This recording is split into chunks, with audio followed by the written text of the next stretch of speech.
আল্লাহ রসুল বলেছেন, আল্লাহ রসুল দিয়েছেন, আল্লাহ রসুল খেয়েছেন, আল্লাহর রাসূল বলে কথা বলতে হবে।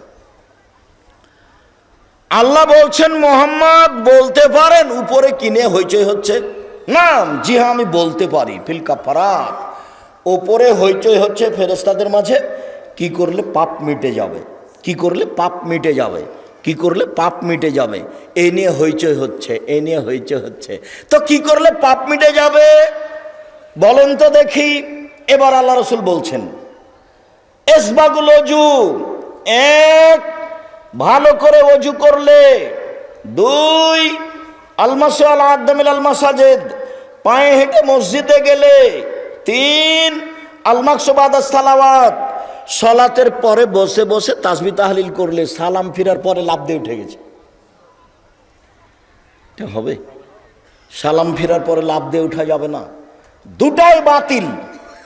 এক, সালাম ফিরার পরে লাফ দিয়ে উঠা যাবে না, এই আচরণ খারাপ। দুই, আসসালামু আলাইকুম রহমতুল্লাহ, আসসালামু আলাইকুম আলহামদুলিল্লাহ রাব্বিল হাক্কি লা ইলাহা ইল্লাল্লাহ, এটা একবারে চিরদিনের জন্য বাতিল, চিরদিনের জন্য বাতিল। কিয়ামত পর্যন্ত কোনো হুজুর এরকম করতে পাবে না, এভাবে হাত তুলতে পাবে না। হাত তুলবে তার ব্যক্তিগত ব্যাপার। 16টা স্থানে হাত তোলার কথা আছে, 35টা হাদিস আছে হাত তোলার। 30 বছর থেকে মানুষের সামনে বই পেশ করে রেখেছি, আজকেও যাওয়ার সময় খোঁজ নেবেন। এটা চলবে না। সালাতের পরে থেমে কিছু তাসবিহ তাহলিল করতে হবে। বলতে পারেন মুহাম্মদ সাল্লাল্লাহু আলাইহি সাল্লাম কিসে পাপ মিটে যাবে? হ্যাঁ বলতে পারি। এক, সুন্দর করে ওযু করলে, দুই পায়ে হেঁটে মসজিদে গেলে, তিন সালাতের পরে মসজিদে বসে বসে তাসবিহ পাঠ করলে। মনে থাকবে না মনে হয়? এই পর্যন্ত বলে আল্লাহ রাসূল বলছেন মান ফাআলা হাযা আশা বেখারিন মাতা বেখারিন, যে এমনটা করলো তার মরে যাওয়া ভালো, তার বেঁচে থাকা ভালো, তার মরে যাওয়া ভালো, তার বেঁচে থাকা ভালো। যে এমনটা করলো তার মরে যাওয়া ভালো, তার বেঁচে থাকা ভালো। তারপরে কি থামছেন? আরো বলছেন ওয়াকানা মিন খাতিয়াতিহি কায়াউমিন ওয়ালাদাত উম্মুহু, তারপরে লোকটা হয়ে গেল সেই দিনের মতো যেদিন তার মা তাকে জন্ম দিয়েছে। তারপরে লোকটা হয়ে গেল সেই দিনের মতো যেদিন তার মা তাকে জন্ম দিয়েছে। তারপরে লোকটা হয়ে গেল সেই দিনের মতো যেদিন তার মা তাকে জন্ম দিয়েছে, নিষ্পাপ হয়ে গেল। কাজ তিনটে, মনে থাকবে না? তিনটে কাজের 1 নম্বর ফল, মরে যাওয়া ভালো, বেঁচে থাকা ভালো। 2 নম্বর ফল, মান বেড়ে যাবে, পাপ মিটে যাবে। 3 নম্বর ফল, হয়ে যাবে সেই দিনের মতো যেদিন তার মা তাকে জন্ম দিয়েছে। আরো 2টা কাজে এমনটা হয়, আরো 2টা কাজ আছে। তার একটা হলো কেউ যদি হজ করে আর হজ যদি কবুল হয়, তাহলে হয়ে যায় সেই দিনের মতো যেদিন তার মা তাকে জন্ম দিয়েছে। আর একটা আছে, অসুস্থ অবস্থায় কেউ যদি বলে আলহামদুলিল্লাহ, তাহলে হয়ে যায় সেদিনের মতো যেদিন তার মা তাকে জন্ম দিয়েছে। সিরিয়াল করেন তো দেখি। এক, এইভাবে সুন্দর করে ওযু, পায়ে হেঁটে মসজিদে যাওয়া, বসে সুবহানাল্লাহ বলা। 2, আরেকটা কি কাজ বলেন? আরেকটা, আরে এটা তো শেষ, হজ। হজ হজ যদি কবুল হয় তাহলে হয়ে যাবে সেই দিনের মতো যেদিন তার মা তাকে জন্ম দিয়েছে। 3, আরেকটা কি? অসুস্থ অবস্থায় আলহামদুলিল্লাহ বলা। অসুস্থ হলেই সিঙ্গাপুর যেতে হবে না, টাকা থাকলেই সিঙ্গাপুর যেতে হবে, এই হিসাব বাতিল। ধৈর্যের পরিচয় দিলে এই পাপ মিটে যাবে। কত হাদিস আছে এই লাইনে। আর যদি অসুস্থ অবস্থায় সুবহানাল্লাহ আলহামদুলিল্লাহ বলে, তো হয়ে গেছে সেই দিনের মতো যেদিন তার মা তাকে জন্ম দিয়েছে। সম্মানিত দ্বীনী ভাই বোন, বলছিলাম আবু হুরায়রা রাদিয়াল্লাহু তাআলা আনহু বলেন, রাসূল সাল্লাল্লাহু আলাইহি সাল্লাম বলেছেন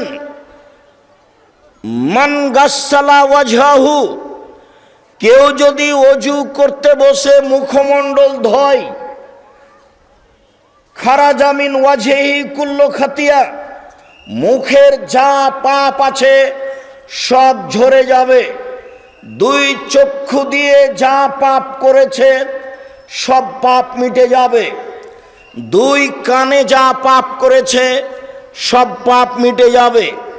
দুই কানে ইয়ারফোন লাগা আছে, ইন্ডিয়ার গান চলছে, কানে জেনা হচ্ছে।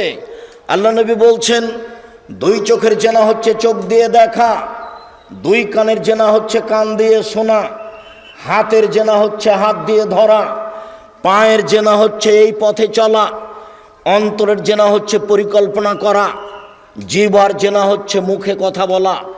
এইগুলো সব জেনার মাধ্যম। হাদিস বুখারী মুসলিম। আল্লাহর নবী বলেন অজু করতে লেগে কেউ যদি মুখমণ্ডল ধয় তাহলে কানে চোখের মাধ্যমে চা পাপ হয়েছে সব ঝরে যাবে পানির মাধ্যমে এবং শেষ ফোঁটার মাধ্যমে। দুই, অজু করতে লেগে যদি কেউ কোনোই পর্যন্ত হাত ধয় অজুর নিয়মে, তাহলে হাতের মাধ্যমে যত পাপ হয়েছে সব মিটে যাবে। তিন, অজুর শেষে কেউ যদি পা ধয় তাহলে পায়ের মাধ্যমে যে পাপ হয়েছে সব পাপ মিটে যাবে। ওয়া ইয়াখরুজু ইলাল মসজিদে নাকিয়ান মিনাদ দুনুবে, এবার লোকটা মসজিদে যাচ্ছে সালাত আদায় করতে, তার কোনো আর পাপ নেই, নিষ্পাপ হয়ে মসজিদের দিকে যাচ্ছে, তার কোনো পাপ নেই। আবু হুরায়রা রাদিয়াল্লাহু তাআলা আনহু বলেন আল্লাহর নবী বলেছেন আল উযু ইয়াকফিরু মা কানা ক্বাবলাহু, অজু অতীতের সব পাপকে মিটিয়ে দেয়। অজু অতীতের সব পাপকে মিটিয়ে দেয়। অজু অতীতের সব পাপকে মিটিয়ে দেয়। আর সালাতটা তার জন্য নফল হিসাবে দাঁড়ায়, মানে মান বেড়ে যায়। সালাতটা তার জন্য নফল হিসাবে দাঁড়ায়, মানে মান বেড়ে যায় অজু। উবাদা ইবনে সামিত রাদিয়াল্লাহু তাআলা আনহু বলেন রাসূল সাল্লাল্লাহু আলাইহি ওয়াসাল্লাম বলেছেন as-salawatul khams ইফতারাজাহুল্লাহু তাআলা ফামান আহসানা ওযুআহুন্না ওয়া সাল্লা লিওয়াক্তিহিন্না ওয়া আতামা রুকুহুন্না সুজুদাহুন্না, কেউ যদি 5 ওয়াক্ত সালাতে সুন্দর করে ওযু করে, সময় মতো সালাত আদায় করে, সূর্য ওঠার সময়তে ফজরের সালাত আদায় করলে কি সময় মতো হলো? সূর্য ডুবার পূর্বে আসরের সালাত আদায় করলে কি সময় মতো হলো? কেউ যদি সুন্দর করে ওযু করে, সময় মতো সালাত আদায় করে, রুকু সিজদা পূর্ণ করে কানা আলাল্লাহি লাহু আহাদুন, আল্লাহর সাথে তার একটা চুক্তি হয়ে যায়। আল্লাহর সাথে তার একটা চুক্তি হয়ে যায়, আল্লাহ তাকে ক্ষমা করবেনি। আবার কথাটা বুঝতে হবে। এই ছেলে এদিকে লক্ষ্য করো তো আমি কি বলছি। কেউ যদি সুন্দর করে ওযু করে, এক, সময় মতো সালাত আদায় করে, দুই, সুন্দর করে রুকু করে, তিন, সুন্দর করে সিজদা করে, চার, এখন আল্লাহর সাথে একটা চুক্তি হয়েছে। আল্লাহ এখন তাকে বলছে এই বান্দা শোন, তোর সাথে আমার একটা চুক্তি হয়ে গেল, আমি তোকে জান্নাত দিব, ঘোষণা দিলাম। এবার আল্লাহ রাসূল বলছেন ফাইনাম ইয়াফাল, এমনটা যদি কেউ না করে, সুন্দর করে ওযু না করে, সুন্দর করে সময় মতো সালাত আদায় না করে, রুকু ভালোভাবে না করে, সিজদা ভালোভাবে না করে, আল্লাহর সাথে তার কোনো চুক্তি নেই। লাম ইয়াকুন আলাইহা আহাদুন, আল্লাহর সাথে তার কোনো চুক্তি নেই। আল্লাহর সাথে তার কোনো চুক্তি নেই। ইনশা আযাবাহু ওয়া ইনশা গাফারা লাহু, চাইলে ক্ষমা করে দিবেন, চাইলে শাস্তি দিয়ে দিবেন, চাইলে ক্ষমা করে দিবেন, চাইলে শাস্তি দিয়ে দিবেন, কোনো চুক্তি নাই। মনে থাকবে না যে মনে হয়। সুন্দর করে ওযু, সময় মতো সালাত, সুন্দর করে রুকু, সুন্দর করে সিজদা। এবার আমার সাথে চুক্তি হয়েছে কার? আল্লাহর। আমাকে উনি কি দিবেন? কিসের চুক্তি হলো? জান্নাত দিবেন। যারা এমনটা করে না তার সাথে চুক্তি হয়নি। আল্লাহ চাইলে এখন কি করবেন? ক্ষমা করে দিবেন, চাইলে শাস্তি দিবেন। বলছিলাম অজু খুব খেয়াল করে থাকবেন। অজু একটি ভিন্ন ধরনের ব্যতিক্রম ইবাদত। অজু একটি ভিন্ন ধরনের ব্যতিক্রম ইবাদত। রাসূল সাল্লাল্লাহু আলাইহি ওয়াসাল্লাম যা বলেন, উকবা ইবনে আমির রাদিয়াল্লাহু তাআলা আনহু বলেন, আল্লাহর নবী বলেছেন, মান তাওয়াদ্দা ওযুই হাদা, কেউ যদি আমার মতো করে অজু করে, সুম্মা সাল্লা রাকাতাইনে মুকবিলান, কত কি কাজ ছিল সেগুলো করেছি, তারপরে গোসল করে সালাত আদায় করে সামনে একটু খেয়ে গাড়িতে উঠেছি, এখন পর্যন্ত আমি আসতেই আছি, আপনি হেঁটে বেড়াবেন সেটা আমি দেখব? আপনার মতো নোংরা লোককে আমি দেখতে চাই না। জাতির যদি রাস্তাঘাট করে দিতে না পারি, জাতির যদি স্কুল কলেজ করে দিতে না পারি, জাতিকে চূড়ান্ত সঠিক ধর্ম দিতে পারবো ইনশাআল্লাহ। ধর্মের ব্যাপারে জাতিকে ফাঁকি দিনি। 32 বছরে 34 বছরে কোনোদিন কেসা কাহিনী বলিনি। 90 সাল থেকে না আজ পর্যন্ত কোনোদিন মাঝহাব নিয়ে কথা বলিনি। পুরো জীবন চ্যালেঞ্জ করলাম, একদিন নয়, 1 ঘন্টা নয়, একটা বাক্য মাঝহাব নিয়ে কোনোদিন বলিনি। ওই পাতায় পড়ি না, পাতাটা ছিঁড়ে দিয়েছে।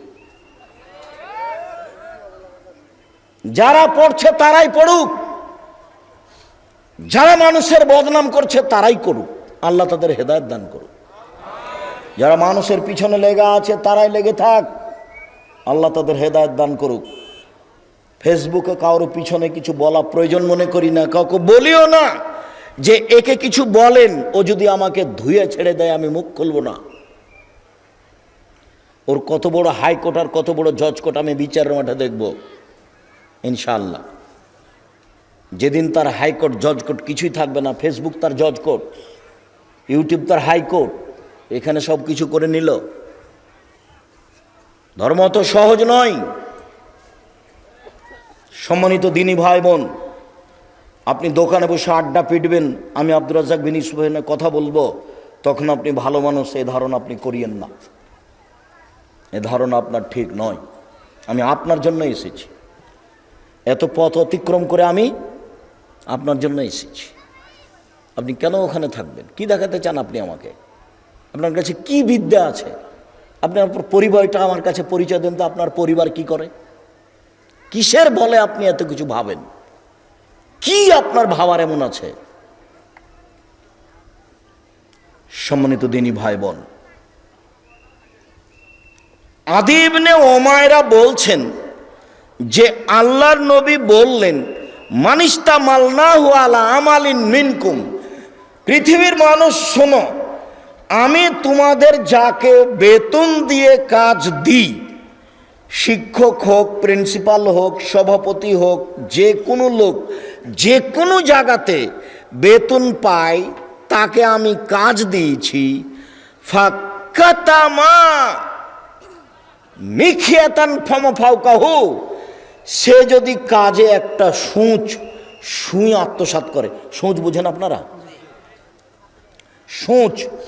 সুঁচ আত্মসাৎ করে। সুঁচ তো কথা নয়, মানে ছোট থেকে ছোট, ক্ষুদ্র থেকে ক্ষুদ্র, কম থেকে কম, 1 টাকা 50 পয়সা, একটা গম, একখান টিন, একটা বস্তা, একটা কম্বল, একখান ইট, 1 টাকা। কেউ যদি সামান্য প্রমাণে আত্মসাৎ করে, ইয়াউমাল কিয়ামা, বিচার মাঠেও সেগুলি নিয়ে উপস্থিত হবে। ওর কাঁধে থাকবে টিন, ওর কাঁধে থাকবে গমের বস্তা, ওর কাঁধে থাকবে টাকা, ওর কাঁধে থাকবে গরু ছাগল।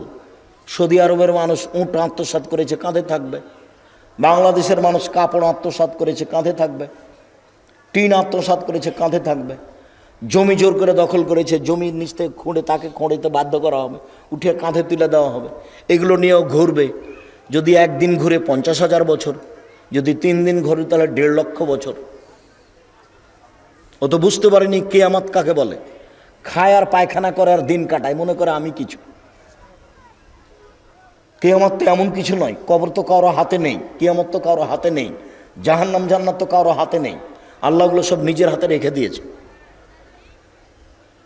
কেন এই কথাটা আসলো, এই বিষয়ে বিস্তারিত দেখতে চাইলে যে এদেরকে বলতে হবে, ইউটিউবে পাওয়া যাবে আত্মসাৎ। সরকার যখন দেশ ছেড়ে চলে গেল এইভাবে, তখন প্রথম বক্তব্য ছিল মসজিদে জুলুম। প্রথম বক্তব্য কি ছিল? জুলুম। তারপরের বক্তব্য ছিল আত্মসাৎ। তারপরের বক্তব্য ছিল ছবি মূর্তি।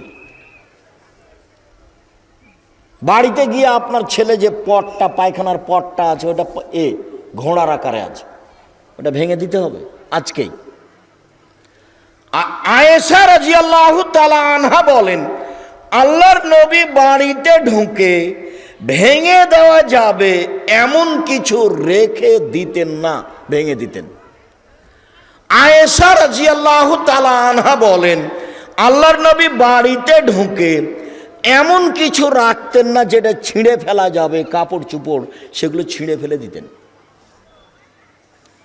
তোমার শুধু স্কুলের ছবিটা, পাসপোর্ট সাইজের ছবিটা ব্যতীত তোমার বাড়িতে আর কোনো প্রকার ছবি মূর্তি থাকবে না, না তোমার বাপের, না তোমার মায়ের, না তোমার বন্ধুর, না তোমার বান্ধবীর, না অ্যালবামে, না বাড়িতে একটাও রাখা হবে না। রাখলে তুমি মুনাফেক, তুমি আমার বক্তব্য শুনে মুনাফেকি করো। তোমার মা ও তো অবুঝ মহিলা, তোমার নানা বিবাহ দিয়েছে, স্বামীর কাছে গেছে, সেই বাচ্চা হয়ে গেছে। কিসের মা? মা কাকে বলে? ও জানে মা কাকে বলে? এই ছেলে, এদিকে খেয়াল করো।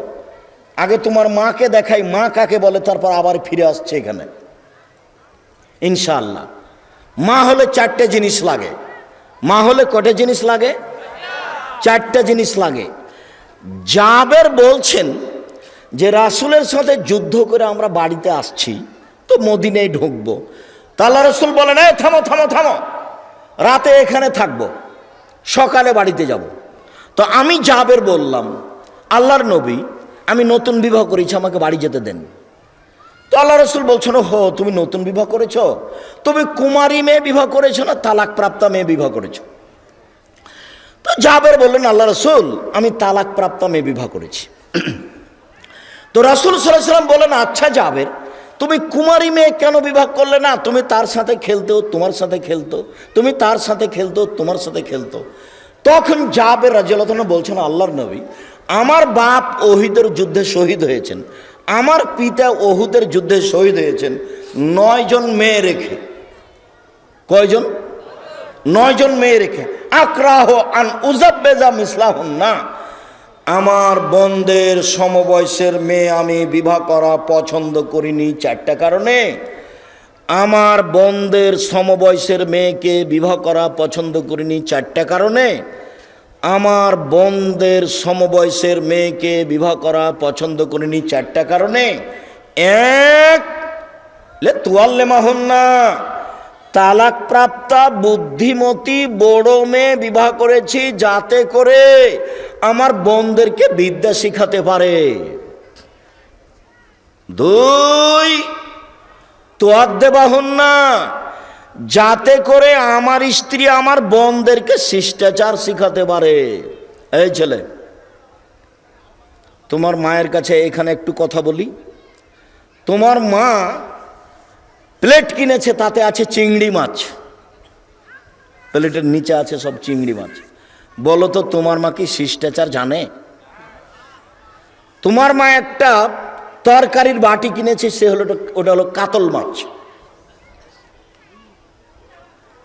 তোমার মা একটা আয়না নিয়েছে, আয়নাটা হলো রুই মাছ। তোমার মা তোমার ছোট বোনের ছোট ভাইয়ের জন্য কাপড় কিনেছে, সবই কার্টনে পূর্ণ। কথা বোঝা যায় না মনে হয়? এ মা নয়, এ জানে না মা কাকে বলে। আমাদের বাড়িতে তো কার্টনের জামাটা হয় ফিরিয়ে দেওয়া হবে, না হয় কার্টনটা খুলে দেওয়া হবে, না হয় কাপড়টা জ্বালিয়ে দেওয়া হবে। হয় কাপড়টা ফিরিয়ে দেওয়া হবে, না হয় কটনটা তুলে ফেলা হবে, না হয় সেটা জ্বালিয়ে দেওয়া হবে। এটা তো আমাদের বাসায় থাকতে পারে না। তোমাদের বাসাতে কার্টন পূর্ণ কাপড় তোমার গায়ে এখনই আছে। তোমার মা শিষ্টাচার জানে, কে বলেছে?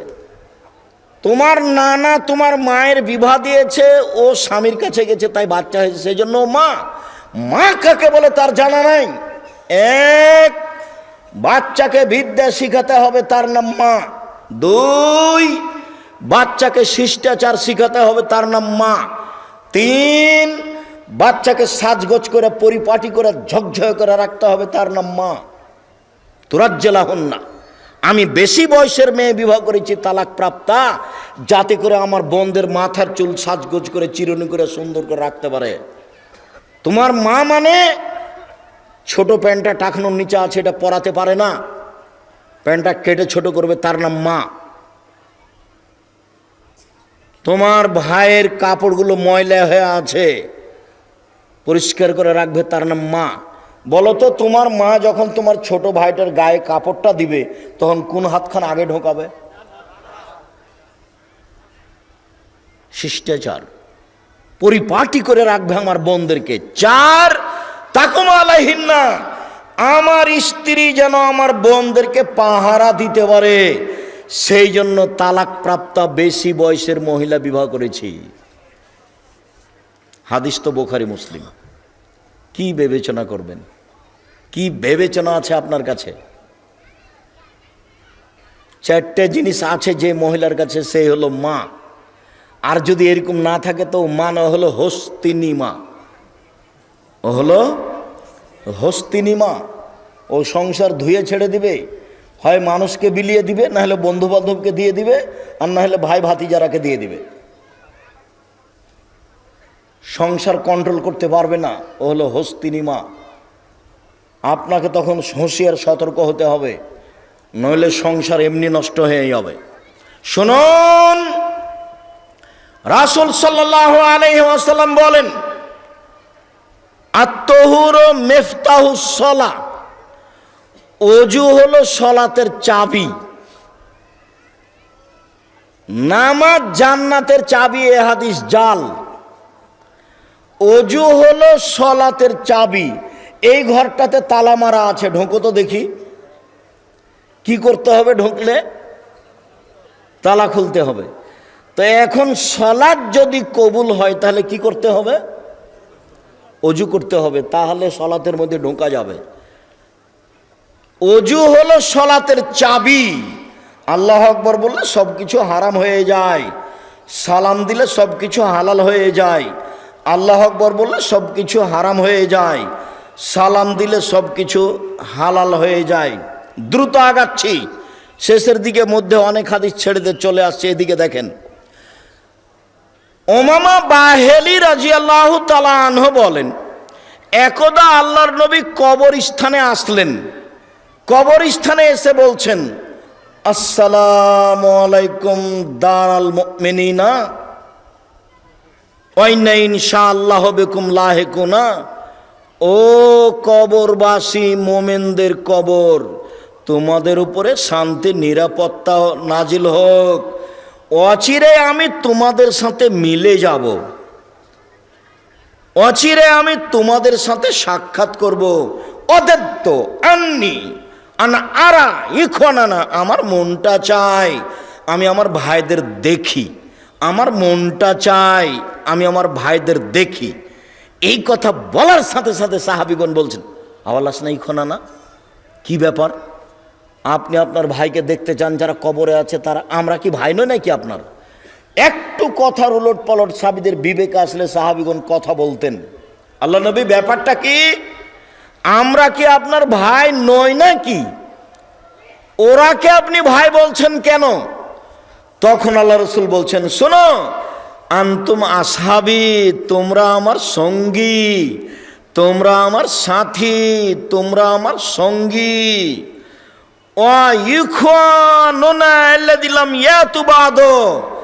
আমার ভাই যারা এখন পর্যন্ত আসেনি, আমার ভাই ওরা যারা এখন পর্যন্ত আসেনি, আমার ভাই ওরা যারা এখনো দুনিয়ায় আসেনি, মানে আমরা।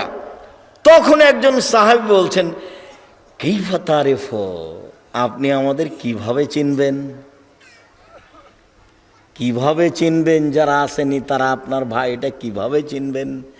তখন আল্লাহ রাসূল বলছেন, শোনো, তোমার মতামত কি? একটা লোকের যদি ঘোড়া থাকে কপাল সাদা হাঁটু সাদা লাল, কপাল সাদা হাঁটু সাদা পা সাদা, হাজার হাজার একেবারে বিকট কালো উটের মাঝে ঘোড়ার মাঝে, সব ঘোড়াগুলি কালো, আর একটা আছে সাদা লাল। মালিককে এটা চিনতে পারবে? জি হ্যাঁ চিনতে পারবে, খুব চিনতে পারবে। শোনো, ইন্না উম্মতি আতুনা ইয়াউমাল কিয়ামা বিআসারি সুজুদে গুরান মুহাজ্জালিনা, আমার উম্মত বিচার মাঠে আসবে যখন তখন ওজুর জায়গাগুলি চকমক চকমক করবে, আমি দেখে চিনে নিব।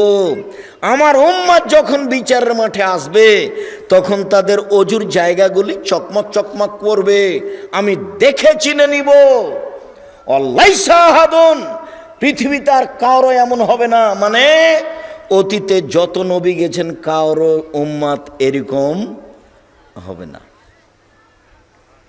ওজুর চিহ্ন। সুবহানাল্লাহ।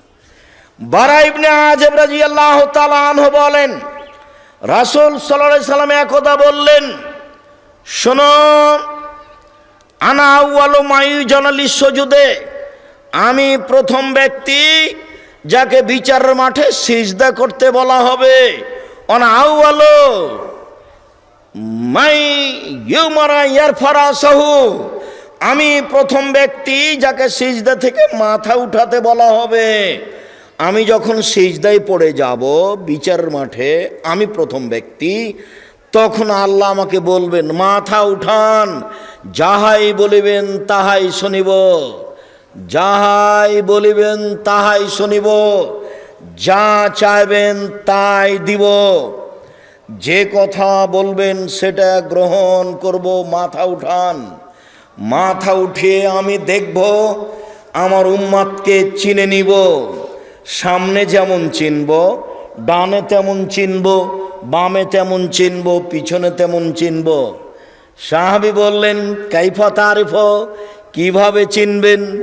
মিন উম্মাতে নূহ ইলা উম্মাতিক, নূহ আলাইহিস সালাম থেকে নিয়ে এখন পর্যন্ত কত মানুষ এসেছে, কত মানুষ আছে, কত মানুষ আসবে, আপনি কিভাবে চিনবেন?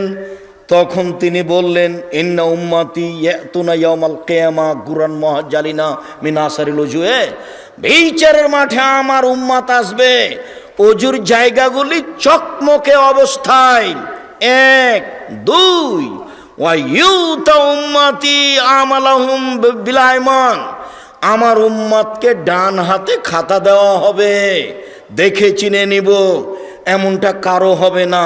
তিন, তাসা বাইনাহুম যুরিয়াতুহুম, আমার উম্মতের যারা ছোট ছোট ছেলে মেয়ে মারা গেছে, বাপের মায়ের সামনে তারা ছুটাছুটি করবে, এইটা দেখে চিনে নিব এগুলি আমার উম্মত। এক, ওজুর চিহ্ন দেখে। দুই, ডান হাতে আমল নামা দেখে। তিন, আমার উম্মতের ছেলে মেয়েরা যেগুলো ছোট অবস্থায় মারা গেছে ওরা তাদের সামনে ছুটাছুটি করবে, এইটা দেখে আমি চিনে নিব এগুলি আমার উম্মত। এই জন্য ছেলে মেয়ে বেশি নিতে হবে, ছেলে মেয়ে কম নিলে ইহকালে লস, ছেলে মেয়ে কম নিলে পরকালে লস। ছেলে মেয়ে কম নিলে ইহকালে লস, মানে একটাই ছেলে তো একটা টাকা ইনকাম করবে, আর ছেলে যদি পাঁচটা হয়, একটা লন্ডনে, একটা আমেরিকা, একটা ঢাকা, একটা চট্টগ্রামে, তো চট্টগ্রামের বলছে আম্মা আপনি এখানে চলে আসেন, আম্মা আপনি এখানে আসেন, তো ঢাকা বলছে ওখানে যাবে কেন রে, ঢাকা আসবে আমার কাছে থাকবে। তো লন্ডনওয়ালা বলছে তোরা কি পেয়েছিস, আম্মা আমার কাছে আসবে। তার সম্মান দেখছেন? আর একটা ছেলে দুনিয়ার শয়তান, বলছে মাকে বলছে তুই বের হয়ে যা, তোকে বাড়িতে রাখবো না। ছেলে বলছে ছেলে মেয়ে বেশি হলে পরকালে লাভ। কিভাবে? যেগুলো ছেলে মেয়ে মারা গেছে সেগুলো আপনার আগে থাকবে। এক, দুই হলে যতক্ষণ পর্যন্ত আপনার জান্নাত ঘোষণা না হয়েছে ততক্ষণ পর্যন্ত ওই ছেলে মেয়ে আপনার কাছ থেকে যাবে না। তিন, মেয়ে যদি দুইটাই হয়, লালন পালনে দুইটাই মেয়ে, তাহলে বাপ আর মেয়ে, বাপ আর আল্লাহর নবী একসাথে জান্নাতে এভাবে থাকবেন। এই দুটো আঙ্গুল দেখালেন এবং জমা করে দেখালেন। এই ছেলে শোনো, ভাইজান আপনি শুনেন, মুরব্বি একটু খেয়াল করেন। আল্লাহ নবী বলছেন কেউ যদি এতিমের লালন পালন করে, এতিম, তাহলে ওই লোকটা যে এতিমের লালন পালন করেছে সে আর আমি মুহাম্মদ সাল্লাল্লাহু আলাইহি সাল্লাম জান্নাতে থাকবো একসাথে, তবে একটু ফাঁকা। আর কেউ যদি দুইটা মেয়ের লালন পালন করে বিবাহ শাদী দিয়ে দেয়, সেই বাপ আর আমি জান্নাতে থাকবো একসাথে। কথাটা বলতে না বলতে আর একটা কথা এসে মাথায় ঢুকলো, সেটা বলি, না হলে মানাচ্ছে না। সেটা হলো এই, একজন সাহাবী বলছেন আমি রাসূলের সাথে রাতে ছিলাম, এখন ঘুমাতে যাব, তো মেশক আর অজুর পানি নিয়ে এসে বললাম এই নেন মেশক আর অজুর পানি। আল্লাহ রাসূল দেখে খুশি হয়ে গেছে, বাহ তোমার তো বুদ্ধি ভালো আছে, কি চাও একটু চাও তো, কি চাও? খুশি হয়ে বলছেন আল্লাহ নবী। তো সাহাবী বলছেন আপনার সাথে জান্নাতে থাকতে চাই। তখন আল্লাহ রাসূল বলছেন না না না না, এটা নয় এটা নয় এটা নয়, অন্য কিছু বলো অন্য কিছু বলো। তখন সাহাবী বলছেন ওইটাই চাই, জান্নাতে আপনার সাথে থাকতে চাই। তখন আল্লাহ রাসূল বলছেন আইনি আলা বেকাসরাতি সুজুদ, আমি এমনি পারবো না যে, তাহলে তুমি আমাকে সাহায্য করো, রাতে তাহাজ্জুদ পড়ো। রাতে তাহাজ্জুদ না পড়ে কেউ আমার সাথে জান্নাতে থাকবে এটা হবে না। অথচ এখানে আল্লাহ নবী বলছেন কেউ যদি দুইটা মেয়ের লালন পালন করে সেই বাপ আর আমি জান্নাতে এভাবে থাকব, আর এতিমের লালন পালন করলে জান্নাতে এভাবে থাকব। জান্নাতে থাকার একটা পথ, দুইটা মেয়ে। এবার মেয়ের কথাটা এখানে শেষ করি। আল্লাহ নবী বলছেন কেউ যদি তিনটা মেয়ে লালন পালন করে, শিষ্টাচার শিখিয়ে দেয়, বিদ্যা শিখিয়ে দেয়, তাহলে বিচারের মাঠে ওইদিকে থাকবে জাহান্নাম আর এইদিকে থাকবে বাপ, আর মেয়ে তিনটা হবে কুন্নালাহু সিতরান মিনান নার, জাহান্নামে না যাওয়ার জন্য অন্তরাল। মধ্যে থাকবে তিনটে মেয়ে, ওদিকে কি আছে জাহান্নাম, আর এদিকে কি আছে পিতে, আর মধ্যে আছে তিনটা মেয়ে। তার আগে ফায়সালা হোক যে আমার বাপ জান্নাতে যাবে, তারপরে সরব, তাছাড়া নয়। এর নাম মেয়ে। একটা মেয়ে হয়েছে তো মনটা একটা একটু খারাপ, দুইটা মেয়ে হয়েছে তো মায়েরও মন খারাপ, নানিরও খারাপ, চাচিরও খারাপ, সবারই, ফুপুরাও খারাপ।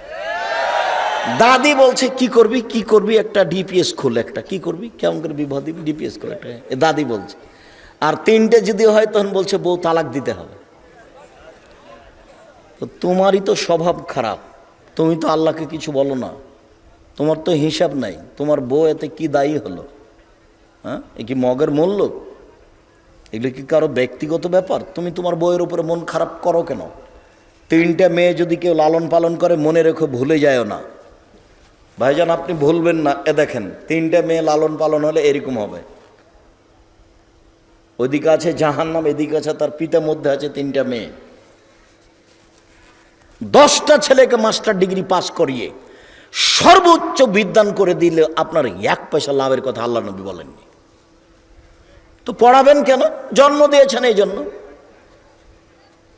জন্ম দিলে নাম রাখতে হবে কেন? জন্ম দিয়েছেন এই জন্য।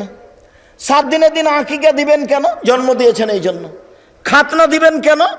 মুসলমানি খাতনা বুঝেন আপনারা? খাতনা দিবেন কেন? জন্ম দিয়েছেন এই জন্য। পড়াবেন কেন? জন্ম দিয়েছেন এই জন্য। ওটা আল্লাহ রাসূল চাপিয়ে দিয়েছে আপনার উপরে, এগুলো সব আপনাকে করতে হবে। 14 দিনে আকিকা দেওয়া যায় না, 21 দিনে আকিকা দেওয়া যায় না, জীবনে একদিন দেওয়া যায় না, এগুলোর সাথে কোনো সম্পর্ক নাই। 7 দিনের দিনই দিতে হবে আকিকা। ছাগল আধা মরা হোক না হয় কান কাটা হোক, খালি জানটা থাকলেই হবে।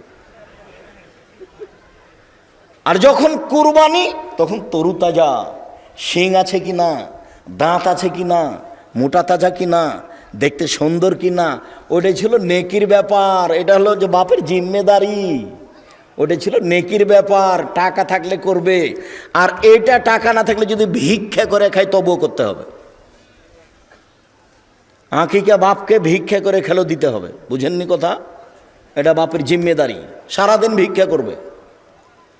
ভিক্ষা করে 5-7টা 1000 টাকা করে, না হলে কারো কাছে কর্জ নিয়ে বাজারে গিয়ে একটা কানা ছাগল কিনবে, কানা ন্যাংরা, না হলে একটা ভেড়া, ভেড়া বুঝুন আপনারা, ভেড়া কিনবেন। 7 দিনের দিন বাপকে আঁকিকা দিতেই হবে, যে কোনো মূল্যে দিতে হবে। 7 দিনের দিন বাচ্চার মাথা নেড়ে করতে হবে, ডাক্তার যা বলেছে বলেছে। 7 দিনের দিন বাচ্চার নাম রাখতে হবে, চুল সম পরিমাণ হিসাব করে রূপা ফকির মিসকিনকে রূপা মূল্য টাকা দান করে দিতে হবে। 7 দিনের দিন আঁকিকে দিতে হবে। দিন শুরু হয় সূর্য ডুবলেই পরের দিন, সূর্য যতক্ষণ ডুবেনি ততক্ষণ আগের দিন। আরে আজ হলো কি বার? শনিবার। তা আগামীকাল কি? রবিবার। তো রবিবার শুরু হয়েছে কখন থেকে বলেন তো? সূর্য ডোবার পর থেকে, আরবি এটা হিসাব। তো এখন রাতে যদি বাচ্চা জন্ম নেয় তো রবিবার, সন্ধ্যায় জন্ম নেয় তো রবিবার, 12টায় জন্ম নেয় তো রবিবার, সারাদিন রবিবারে, সারাদিন রবিবার। আবার সূর্য ডুবে যদি বাচ্চা জন্ম নেয় সোমবার। এই হলো 7 দিনের দিন। ভিক্ষা করে নিয়ে এসে আঁকিকে দিতে হবে, দিতেই হবে। চাঁপাইনবাবগঞ্জের ভাষা তো ও তো দিবে, ওর বাপকে দিতে হবে, জরুরি বিধান। ভিক্ষা করে নিচে নিতে, কর্জ করে দিবে। এখনই ছেলের হাত ভেঙে গেলে 10,000 টাকা জমা করবেই, মেডিকেলে যাবে। কিন্তু আঁকিকার ব্যাপারে তেমন হিসাব নেই। কে বলেছে 14 দিনে করলে হয়, একদিন করলে করবো, আচ্ছা থাক করব। এখন বয়স 40, এখনো হয়নি, কি হবে? ধর্ম এরকম নয়। তাহলে আঁকিকা ভিন্ন জিনিস, কুরবানি ভিন্ন জিনিস। মনে থাকবে না মনে হয় আপনাদের? কুরবানি ভিন্ন জিনিস, আঁকিকা হলো ভিন্ন জিনিস। কুরবানি মানে আরে চোখটা দেখো, কান দেখো, শিংটা দেখো, দাঁত হয়েছে কিনা দেখো, মোটা তাজা হয়েছে কিনা দেখো, খুঁটটা দেখো ভেঙে আছে নাকি, নড়ে আছে নাকি, সব একবারে ঝকঝকে হতে হবে। তাহলে সেটা হলো কুরবানি। বলছিলাম সম্মানিত দিনী ভাই বোন, আল্লাহর নবী বলেন, অজু করার পরে কেউ যদি সুন্দর করে অজু করে, অজু করার পরে যদি বলে আশহাদু আল্লা ইলাহা ইল্লাল্লাহু ওয়াহদাহু লা শারীকা লাহু ওয়া আশহাদু আন্না মুহাম্মাদান আবদুহু রাসূলুহু, তাহলে তার জন্য জান্নাতের সব দরজা খুলে দেওয়া হয়েছে। যেটা ইচ্ছা সেটা দিয়ে ঢুকবে। হজ করেছিল ওটা খাস, সিয়াম পালন করেছিল এটা খাস, সালাত আদায় করেছিল ওটা খাস, দান করেছিল ওটা খাস। এবার ওযু করার পরে যখন এই দোয়া পড়েছে তখন সবটাই খুলে গেছে। কি দিয়ে আপনাকে আমি বুঝাই ওযু কি জিনিস আর দোয়া কি জিনিস? আপনার তো দোয়া মনেই থাকে না, একদিনও মনে থাকে না। ওযু শেষে বলতে হবে আশহাদু আল্লা ইলাহা ইল্লাল্লাহু ওয়াহদাহু লা শারীকা লাহু ওয়া আশহাদু আন্না মুহাম্মাদান আবদুহু রাসূলুহু। আল্লাহর নবী বলেছেন, হাদিস বুখারী মুসলিম, সব দরজাগুলি খুলে দেওয়া হয়েছে, যেটা দিয়ে ইচ্ছে ঢোকেন। মহিলাদের ব্যাপারে একটা খাস আছে, এখানে মহিলাও আছে পুরুষও আছে। ওরা দোয়া পড়লে ওরাও যাবে, পুরুষ দোয়া পড়লে পুরুষও যাবে। তো মহিলাদের জন্য একটা পার্সোনাল, ওটা পুরুষের জন্য সুযোগ নেই। সেটা হলো এই, আল্লাহ নবী বলছেন, কোন মহিলা যদি 5 ওয়াক্ত সালাত আদায় করে, 1, রমজান মাসে সিয়াম পালন করে, 2, স্বামীকে মেনে চলে, 3, তিতা লাগলেও মিঠা লাগলেও, 4, যদি জেনায় লিপ্ত না হয়, তাহলে সব দরজা খুলে দেওয়া হয়েছে, যেটা দিয়ে ইচ্ছে যাবে। মহিলাদের জন্য এই সুযোগ আছে, পুরুষের জন্য এটা নয়। পুরুষ এত সহজে জান্নাত পাবে না। 5 ওয়াক্ত সালাত, 2 রমজান মাসের সিয়াম রোজা, 3 স্বামীকে মেনে চলা, প্রতিবাদ না করলেই স্বামীকে মানা যাবে, অভিমান না করলেই স্বামীকে মানা যাবে। অভিমানী নেই।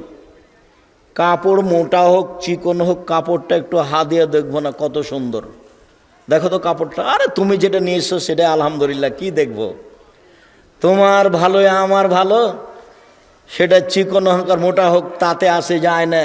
তো শয়তান কি এখন ঢুকতে পাবে? হা দিয়েই দেখবো না, তোমার পছন্দ আমার পছন্দ, আমি তোমাকে দিয়ে দেখি। তুমি যেটা আমার জন্য আনো সেটা আমি আগে কার চোখ দিয়ে দেখি? তোমার চোখ দিয়ে দেখি। আমি আমার চোখে দেখে আপত্তি আনতে রাজি নই। লবণ ভাতে আমার যথেষ্ট। সারাদিন কাজ করবেন দিনমজুর হিসাবে, বিকেলে এসে টাকা দিবেন, আমি ওটা নিয়ে হিসাব করে খাবো। 1 কেজি বেগুন কিনবো, 4টা রান্না করবো, 1টা রেখে দেব। 5টাই যদি রান্না করে হলো হস্তিনী বউ। ও সংসার বুঝে না। আলিকতে সাদো ফিল নিসফুল মাইশা, মধ্যম পন্থায় খরচ করা অর্ধেক জীবিকা নির্বাহ। মধ্যম পন্থায় খরচ করা অর্ধেক জীবিকা নির্বাহ। হিসাব করেই খরচ করতে হবে। পয়সা উপার্জনের 3টা পথ।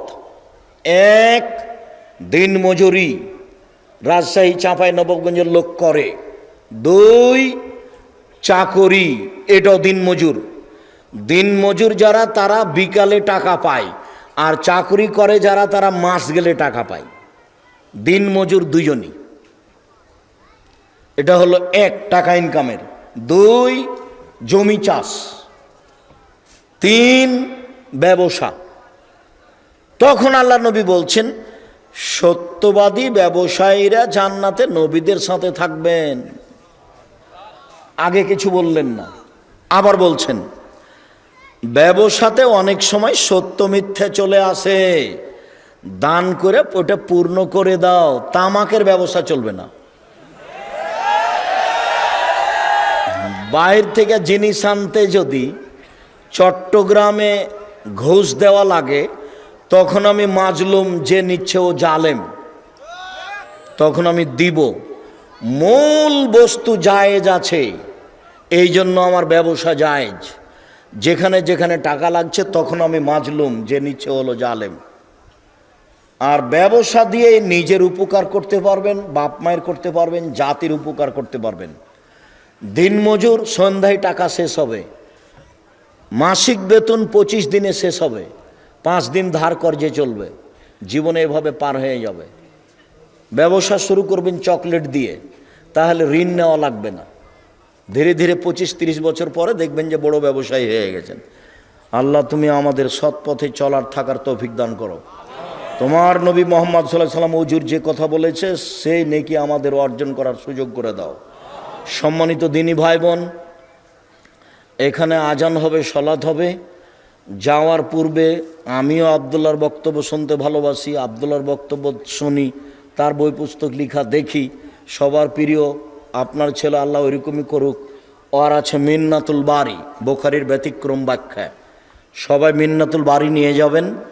আর উপদেশ বইয়ে যা আলোচনা করছি সেগুলো আছে দেওয়া। উপদেশ বই নিয়ে যাবেন, আর সাথে নিয়ে যাবেন দোয়ার বই। ছেড়ে যাবেন না। টাকা এভাবে আসে আর চলে যায়। টাকা যদি নাই থাকে তাহলে আলিতে সম্পত্তিকে একটা নিয়ে যাবেন। এমনি কেউ যাবেন না। অন্তত 30টা টাকা কারো কাছে নিয়ে একটা ইতে সম্পত্তিকে হাতে নিয়ে যাবেন। আমি উপস্থিত বৈঠকের দিনী মুসলিম ভাই বোনকে আল্লাহ রাসূলের নীতি অনুযায়ী চলার অনুরোধ জানিয়ে, সুন্দর করে ওযু করে 2 রাকাত সালাত আদায় করে রাতে আল্লাহর কাছে ক্ষমা চাওয়ার এবং প্রয়োজনীয় জিনিস চাওয়ার অনুরোধ জানিয়ে আপাতত আজকের কথা এখানে শেষ করছি। সুবহানাকাল্লাহুম্মা ওয়া বিহামদিকা আশহাদু। শুনেছি ইমামের পিছনে সূরা ফাতিহা না পড়লে নাকি নামাজ হবে না। জি, হবে না, এটাই ঠিক। তাড়াতাড়ি সবগুলো প্রশ্ন দিয়েন না। পায়ের সাথে পা লাগালে হানাফি ভাইয়েরা রাগ করে, করুক, তবুও পায়ের সাথে পা মিলাতে হবে, এটা রাসূলের আদেশ।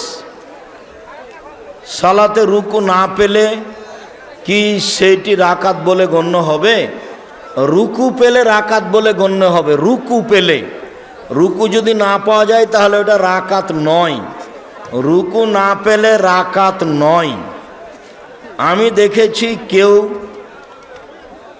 জোরে, কেউ বা ধীরে, আবার কেউ বা মধ্যম তেলাওয়াত করে। মধ্যম তেলাওয়াত করবে, এটাই ঠিক। আমরা জানি সেখানে ছবিযুক্ত পেপার বা ছবি থাকে, সে ঘরে রহমত ফেরেশতা আসে না। বিস্তারিত আলোচনা দেওয়া আছে, আলোচনার নাম ছবি মূর্তি। ফেরেশতা আসে না এটাই ঠিক। ছবি মূর্তি থাকলে নবী যাননি, ছবি মূর্তির ঘরে জিবরাইল আসেননি, ওমর যাননি, সাহাবীরা যেতেন না। কোরআন মাজিদ তেলাওয়াত করার সময় যদি সিজদার আয়াত আসে তাহলে কি সিজদা দিতে হয়? জি, দেওয়া সুন্নাত, দিতে হবে। সর্বপ্রথম আমি আপনার জন্য দোয়া করি, আল্লাহ যেন আপনাকে সুস্থ সবল রেখে পৃথিবীতে আপনাকে সম্মানিত করে দেন, আল্লাহুম্মা আমিন। এবং পরকালে আল্লাহ যাদেরকে সম্মানিত করেছেন এবং তাদের সাথে সম্মানিত করে দেন, আল্লাহুম্মা আমিন। ফরজ নামাজের পর কি রাসূল সাল্লাল্লাহু আলাইহি সাল্লাম জিকির করেছেন যে সুবহানাল্লাহ 10 বার, আলহামদুলিল্লাহ 10 বার? জি। 33, 30, 33, 33, 34 আছে, 10 বারও আছে। আমার পিতা আমার বাপের যৌতুক শোধ করতে চায়, কিন্তু আমার নানা নানি বেঁচে নেই, দ্বিতীয় বউ বেঁচে আছে, আমি কি করলে তার পূরণ হবে?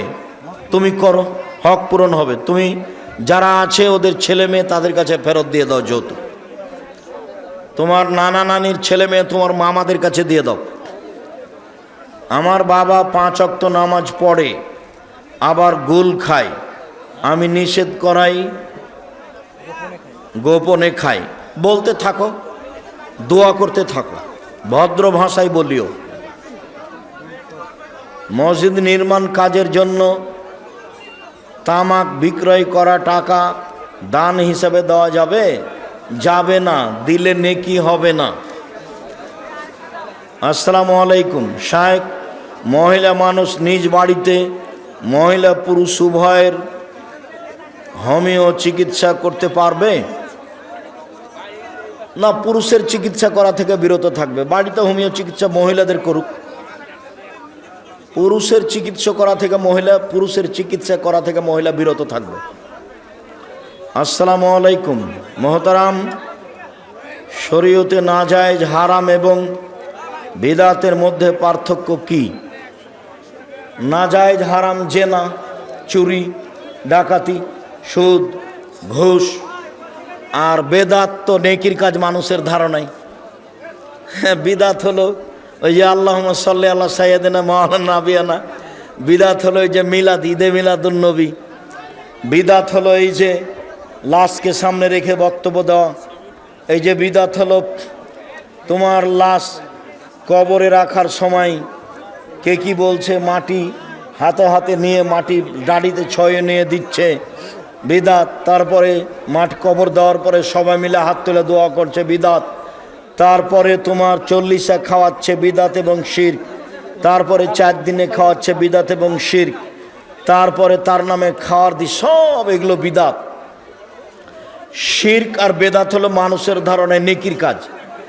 গাড়িটা রংপুর থেকে ঢাকা যাবে, গাড়ির পিছনে স্যান্ডেল বাঁধা আছে, জুতা বাঁধা আছে, তার মানে গাড়ি তাহলে অ্যাক্সিডেন্ট হবে না।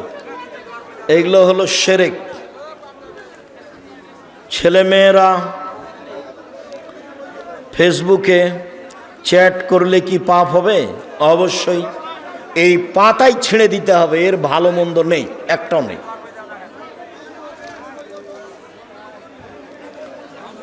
আসসালামু আলাইকুম, আপনি কেমন আছেন? আপনি আমার জন্য দোয়া করবেন। দোয়া করি তোমার জন্য, আল্লাহ তোমাকে ভালো করুক, বড় শিক্ষিত মানুষ করুক, আল্লাহুম্মা। নিজ পিতা কি তার মেয়েকে পর্দা ছাড়া সামনাসামনি দেখতে পারে? নিজ পিতা তার মেয়েকে তো সামনাসামনি দেখবে। এবার কোন কথা হলো? মেয়ের যা প্রয়োজন সব সেবা বাপে করবে, মেয়েকে তো বাপে দেখবে, তাছাড়া কে দেখবে? এটা কোন কথা হলো? ওর বাপ, ওর নিজ ভাই, ওর বোনের ছেলে, ওর ভাইয়ের ছেলে, এরা সবাই তার জন্য মাহারাম পুরুষ। আমার পিতা অথবা মাতা যদি কোনো অবৈধ সম্পর্ক করে সে বিষয়ে যদি আমি জানি তাহলে আমার করণীয় কি? তুমি শক্তভাবে তোমার বাপ মাকে বাধা দাও, এটা কাউকে বলতে পাবা না, কারোর সামনে বলা এটা নিষেধ। তুমি শক্তভাবে বাধা দাও। বাইরে চাকরি করলে তোমার মাকে বা তোমার বাপকে নিয়ে চলে যাও, একজনকে এখানে রাখো, তোমার বোনদের সাথে পরামর্শ করে যেটা করা লাগে সেটা করো, যে কোনো মূল্যে ঠেকাতেই হবে। জামাতের কাতার পূর্ণ হওয়ার পর পরের কাতারে এককভাবে কাতার হবে কি? যখন কেউ নাই তখন একাই দাঁড়াতে হবে। কবর স্থানান্তর করার নিয়ম কি? কবরটা খুঁড়ে হাড় হাড্ডি যা পাওয়া যাবে তা অন্য জায়গায় নিয়ে যা পুঁতে দিতে হবে, জানাজা নেই। কবর খুঁড়ে হাড় হাড্ডি যা পাওয়া যাবে অন্য জায়গায় নিয়ে যে পুঁতে দিতে হবে, জানাজা নেই। এরই নাম কবর স্থানান্তর। মাদ্রাসার নামে অক্ষ করা জমির মধ্যে জুমার সালাত বা অন্যান্য সালাত আদায় করা যাবে? মাদ্রাসার নামে যে জমি অক্ষ আছে এগুলো মসজিদের নামে করে দিতে হবে, কমিটি করে দেয় যেন। এটা মসজিদেরগুলো মাদ্রাসাতে নিয়ে যাওয়া যায় না, কিন্তু মাদ্রাসারগুলো মসজিদে নিয়ে যাওয়া যায়। মসজিদটা হলো সবচেয়ে উপরে, ওটাকে নিচে নামানো যাবে না, নিচেরগুলোকে ওপরে নিয়ে যাওয়া যাবে। জুমার সালাত মেয়েদের জুমার স্থান থেকে 100 গজ বা তার বেশি কারো বাড়িতে বা মাদ্রাসার ঘরে সমস্যা নেই। যদি নিকটে হয় তার যোগাযোগ হয়। বুখারীর হাদিসে এসেছে নদীর ওই পার থেকে, সাধারণ নদীর ওই পার থেকে এই পারের ইমামের অনুসরণ করতে পারে। আসসালামু আলাইকুম শায়েখ, এক নেকি কত পরিমাণ আল্লাহ ভালো জানেন। বাসর ঘর কি কি দিয়ে সাজাতে হবে? ছবি মূর্তি ব্যতীত সুন্দর লাগার জন্য যা লাগে। আমি মুসাম্মাদ সুলেখা খাতুন, পিতা তোফাজ্জল মিস্ত্রি, দাদা খাবির উদ্দিন মিস্ত্রি, জেলা রাজশাহী, থানা চাঁপাইনবাবগঞ্জ, ফুলকুড়ি মাদ্রাসার এর ছাত্রী আমি আপনার সাথে দেখা করতে চাই। এটা সহজ হবে না। আচ্ছা, এটা আমার হাতে দিয়ে নিতে হবে। এটা এখানে সহজ নয়। কোনো ক্ষেত্রে হাত তুলে মোনাজাত করা যাবে। কোন ক্ষেত্রে? দুয়ার বইয়ে 16টা স্থান দেওয়া আছে, একটু দেখে নাও। তোমার জন্য লিখেছিলাম, তুমি যদি সামান্য পয়সা দিয়ে না কিনো তো আমি দুঃখিত। সারা পৃথিবীর বাঙালি ওই পড়বে, এটা আমার আন্তরিক দাবি। আল ইতিসাম পত্রিকায় আমি লক্ষ টাকা খরচ করি। 12 জন খালি মুফতি আছে, 16-18 জন লেখক আছে, 15-20 জন কর্মচারী আছে, ছাপানোর জন্য প্রেস আছে, কত খরচ আছে। আমি বললাম, আপনি চলে গেলেন, তাহলে কি হলো? 35টা হাত তুলে দোয়া দেওয়া আছে সিরিয়াল, 16টা স্থান উল্লেখ করা আছে, ওগুলো কমাতে হবে, সবটা দিয়েন না। শায়েখ, আমি কাজ করে খেতে পারি, আমি বিয়ে করতে চাচ্ছি, কিন্তু আমার ঘর আছে বাড়ি নেই।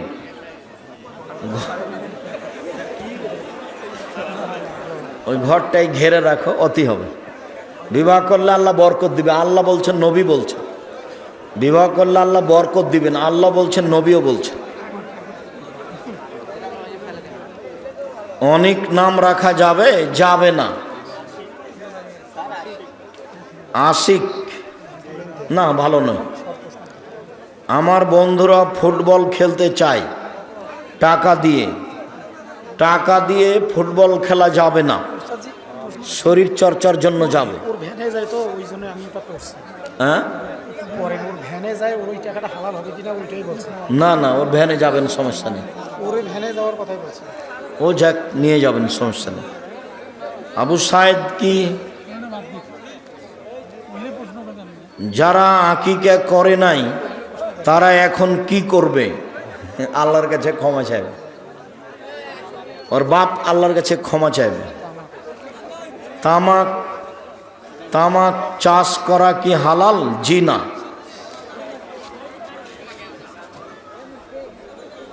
আসসালামু আলাইকুম। আমার প্রশ্ন হচ্ছে, আমি একজন স্কুল ছাত্র, আমি দিনের পথে আসতে চাই, উপকরণগুলো জানতে চাই। দিন ধর্মীয় বইগুলো চর্চা করো, আমাদের সাথে যোগাযোগ রাখো, আমাদের লেখা বইগুলি পড়ো, আমাদের সাথে যোগাযোগ রাখো। কিভাবে তোমার উপকার করা যায়, কোনো পথ থাকলে সেটা আমরা বলবো ইনশাআল্লাহ। হুজুর সালাম নেবেন। মুসলমান কোরআন শিখে না, নামাজ পড়ে নামাজ সহি হবে? যে কোনো মূল্যে নামাজ পড়তেই হবে, কিছু না জানলেও পড়তে হবে। শুধু আলহামদুলিল্লাহ বলবে, তবুও পড়তে হবে। আমাদের জামাতের ইমাম গোল খায়, তবু কি নামাজ হবে? ইমামের নামাজ হবে না, আপনাদের হবে। প্রমাণে হাদিস বুখারী মুসলিম আছে। শায়েখ,